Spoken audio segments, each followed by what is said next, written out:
Lessons from Utilitarianism to Nigerian Politics. Introduction. The political philosophies of utilitarianism, enunciated by Jeremy Bentham, James Mill, and John Stuart Mill, have a lot of lessons for Nigerian politics. Some of these lessons include allowing utility, that is, the need to create the greatest happiness for the greatest number of people, to guide policy formulation, the encouragement of freedom of speech, placing limitations on the powers of rulers to avert arbitrarism, and the need to avert exploitation and any form of slavery. Learning outcomes. When you have studied this session, you should be able to mention 5 policies that caused greatest sadness for the greatest number of people. Explain why Nigerian government should adopt utilitarian principle. And lastly, give 5 reasons why limitations should be placed in the powers of rulers. Lessons from Utilitarianism to Nigerian Politics. Utilitarianism is an ideology which posits that the moral worth of an action is determined solely by its contribution to utility, that is, happiness or pleasure, as summed up among all people. Utilitarianism is often described by the phrase, the greatest good for the greatest number of people, and is also known as the greatest happiness principle. See Rosen F. 2003, World Book Encyclopedia 1993, and Lyons D. 1965. The lesson here for Nigerian politics is that utility should be the benchmark or guide to every action and inaction of the Nigerian leadership.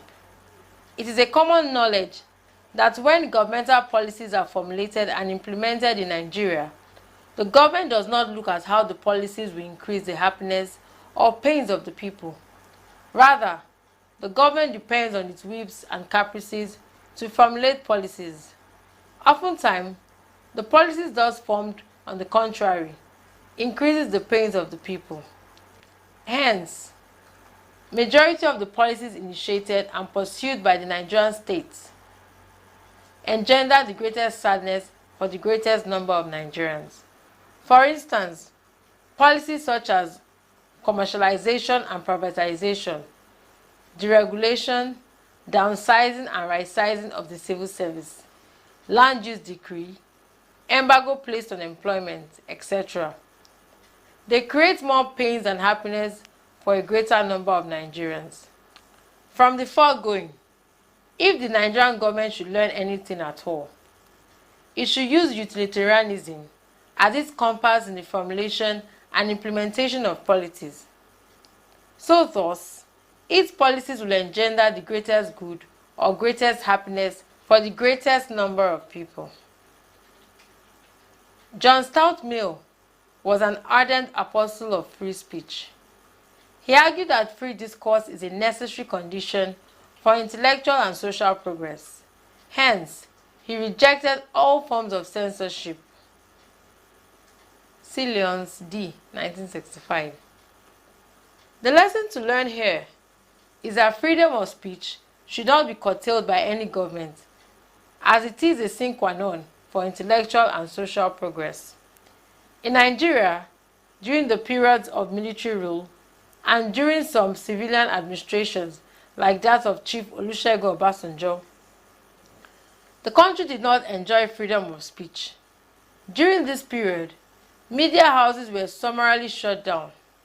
Editors and other media staff were harassed, brutalized, arbitrarily incarcerated, and some murdered.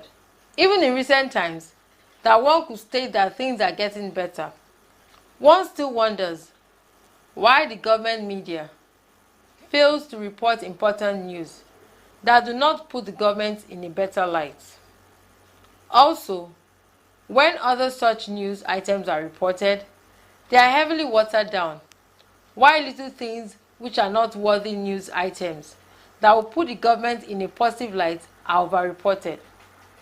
What Nigeria needs is total freedom of speech, devoid of any form of censorship.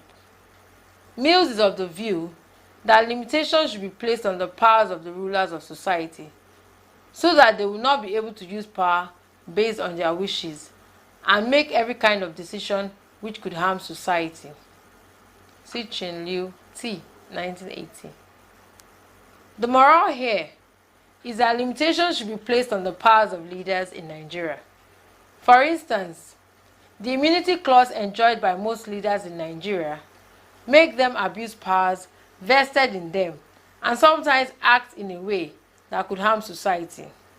Hence, the immunity clause should be expunged, the excessive resources placed under the control of most leaders be removed, and adequate checks and balances introduced.